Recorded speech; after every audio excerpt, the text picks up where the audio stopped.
Senyor president, senyor conseller delegat, senyors i senyores del Consell d'Administració, senyors i senyores accionistes, em dic Francesc Sabater i Margalef i parlo en nom propi i dels drets de vot delegats en virtut de la meva condició de secretari general adjunt de la Federació d'Estalvi de Catalunya, sindicat amb representativitat a CaixaBank. Concretament, aquests drets de vot delegats han estat un total de 467.499.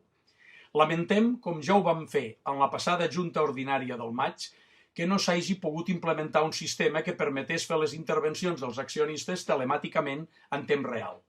No és el mateix, de cap manera, que una intervenció la declami l'accionista a que la llegeixi un membre de la mesa. I encara més, quan el que es diu no és precisament per afalagar l'oïda dels que manen. Anem per feina.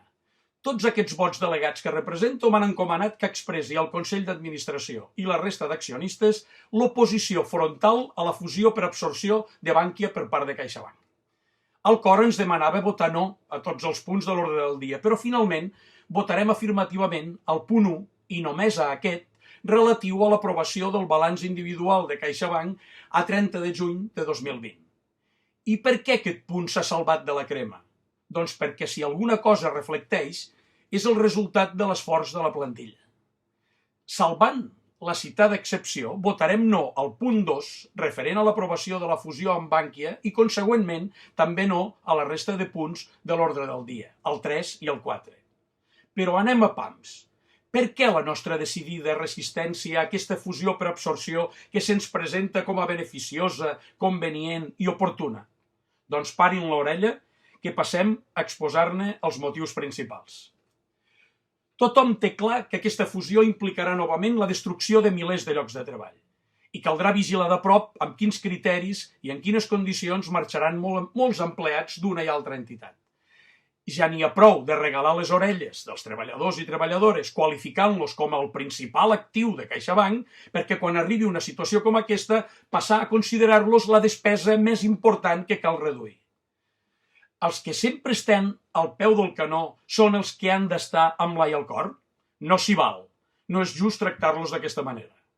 Aquesta fusió, per absorció, afavoreix, sense cap dubte, la creació d'un oligopoli bancari. És evident que augmenta la concentració bancària a l'estat espanyol i, consegüentment, disminueix la competència, fet que afecta negativament els clients i usuaris del sistema bancari. Considerem un greu error no aprofitar els avantatges d'un sistema bancari diversificat, amb competència real i adaptat a la idiosincràsia del territori i dels seus clients. Tot això a banda de convertir les entitats resultants en massa grans per fer fallida, amb el risc que això suposa per als consumidors i, en el cas d'anar maldades, també per als contribuents. Finalment, aquesta fusió suposa per a CaixaBank un cop, potser el definitiu, a la seva essència catalana originària. Està clar que l'entitat culminarà el seu procés de descatalanització que ja va encetar quan va canviar la seva seu. En aquell moment, la Caixa va prendre la decisió de girar-se d'esquena al país on havia nascut i on s'havia fet gran i convertir-se en instrument de pressió política d'un estat que sempre n'havia recelat, justament per ser catalana. Estem convençuts que l'absorció obeeix a altres objectius més enllà dels exclusivament financers i repercutirà, en negatiu, a l'obra social i al múscul financer català. I qui té les de guanyar? Madrid es consolidarà com a única plaça financera a l'Estat. A banda de capital del regne, també volen convertir-la en la capital del capital. I haurem de patir, no en tenim cap dubte, una influència més gran de la política espanyola en les decisions d'aquest nou CaixaBank. D'altra banda, però molt relacionat amb aquesta dinàmica centralitzadora, vigilarem que aquesta fusió no suposi cap tipus de discriminació de la llengua catalana, ni tampoc la seva fragmentació. Actualment, els dos bancs diferencien entre el català i el valencià en les seves opcions lingüístiques, malgrat el criteri dels acadèmics dels dos territoris. Veritat que no s'entendria que, a més del castellà, hi hagués l'opció de l'andalús o de l'argentí?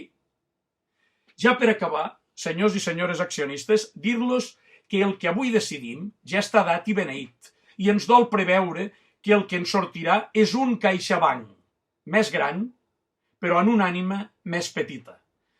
Si en Francesc Moragues, fundador de la Caixa, aixequés el cap, no se'n sabria venir. Som conscients que els nostres arguments és molt possible que els membres del Consell d'Administració els entrin per una orella i els surtin per l'altra. Potser sí, però tenim una engruna d'esperança en què el tàndem Goirigolzarri-Gortázar es deixi la pell en demostrar que anem a raig de comptes en totes aquestes preocupacions exposades. Moltes gràcies a totes les persones que ens han delegat els seus drets de vot i també a tothom per la seva atenció.